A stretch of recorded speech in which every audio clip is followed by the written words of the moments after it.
सासू माँ ने आज पहली चिट्ठी पायल के तकिए के नीचे रखी। जब पायल अपना बिस्तर झाड़कर साफ कर रही थी तो पायल की नजर चिट्ठी पर पड़ी।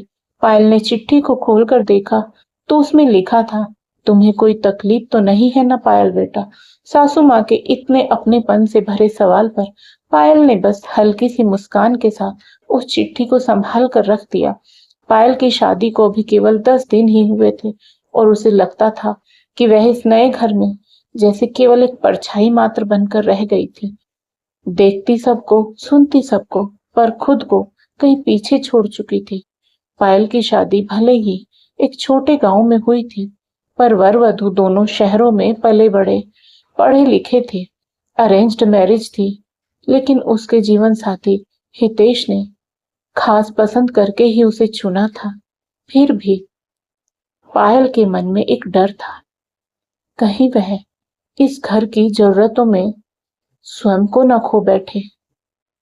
उसका स्वयं का अस्तित्व कहीं इस परिवार की जिम्मेदारियों में दब न जाए। शादी के दूसरे ही दिन से पायल का प्रतिदिन का रूटीन था। सुबह 4 बजे उठना, फिर रसोई में सासू माँ के साथ हाथ बटाना। शादी से पहले पायल ने कभी खाना बनाया ही नहीं था। पहली बार पायल ने ससुराल में जब पूड़ी बेलने की कोशिश की थी तो गोल की जगह तिकोनी पूड़ी देखकर दादी सास ठट्ठाकर हंस पड़ी और हंसते हुए बोली, नई दुल्हन है, सीखते सीखते सीख जाएगी। सब हंस रहे थे, पर पायल के भीतर कुछ दरक सा गया था। वह सोच रही थी कि क्या अब मेरा जीवन सिर्फ रसोई तक ही रह जाएगा। हितेश एक प्राइवेट कंपनी में मैनेजर था। ऑफिस जाने से पहले जल्दी जल्दी नाश्ता करता, नाश्ता करते हुए मोबाइल स्क्रॉल करते हुए मैसेज और मेल चेक करता और फिर ऑफिस जाते हुए पायल से कहता, पायल अब तुम आराम करो, माँ सब संभाल लेगी। पर पायल इन कुछ दिनों में समझ चुकी थी कि आराम करो यह केवल शिष्टाचार स्वरूप बोला जाता है। असल में तो उसे हर समय सीखने और सहने की ट्रेनिंग दी जा रही थी। रात को जब सब सो जाते तो पायल खिड़की के पास बैठकर अपने मायके की यादों में खो जाती। माँ के हाथ का बना स्वादिष्ट खाना, बाहर गार्डन में डाला हुआ झूला, पापा के हाथ की बनी कड़क चाय, भाई की छेड़छाड़, सब जैसे पिछले जन्म की बातें हों। हितेश अच्छा जीवन साथी था, परंतु बहुत व्यस्त दिनचर्या थी हितेश की। दोनों पति पत्नी के बीच अक्सर औपचारिक बातें ही होती थी, जैसे खाना खा लिया और आप थक गए होंगे, आराम करो। बस उनकी बातें इन छोटे छोटे वाक्यों में सिमट गई थी।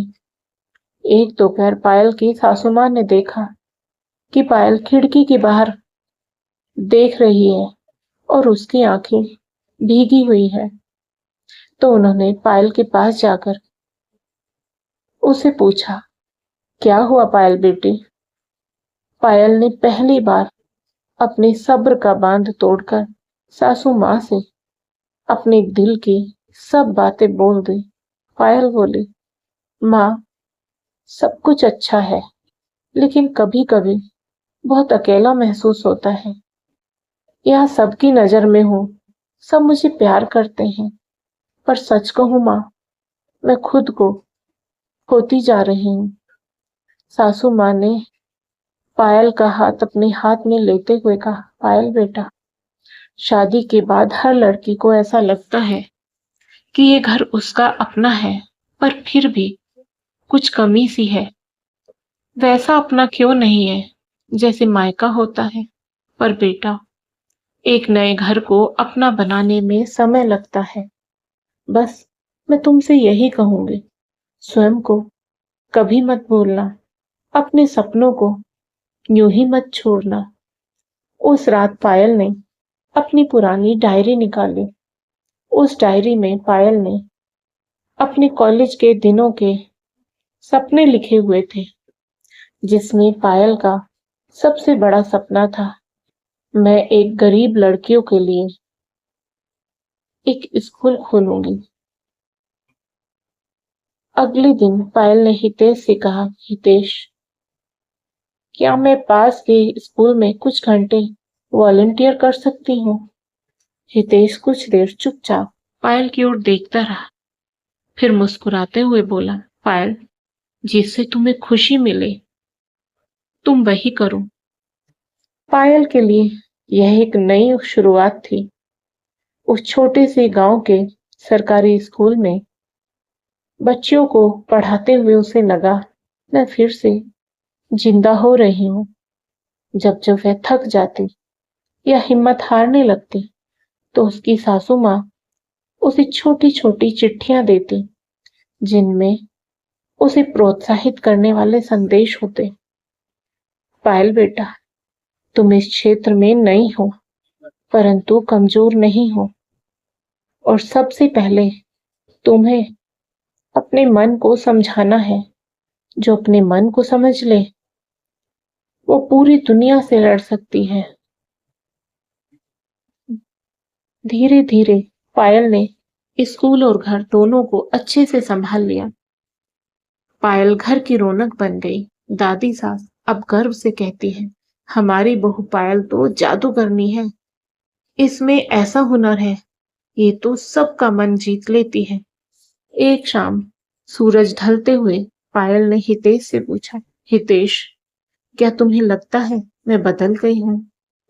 हितेश ने मुस्कुराकर कहा, हाँ पायल, पहले तुम्हारी पहचान केवल मेरी पत्नी के रूप में थी, अब तुम्हारी स्वयं की एक पहचान है, और अपनी पायल पर मुझे गर्व है। पायल की आंखों में आंसू थे, पर इस बार वे दुख के नहीं, जीत के थे। शादी के 1 साल बाद वह मां बनने वाली थी। उसने अपनी होने वाली बेटी के लिए एक चिट्ठी लिखी,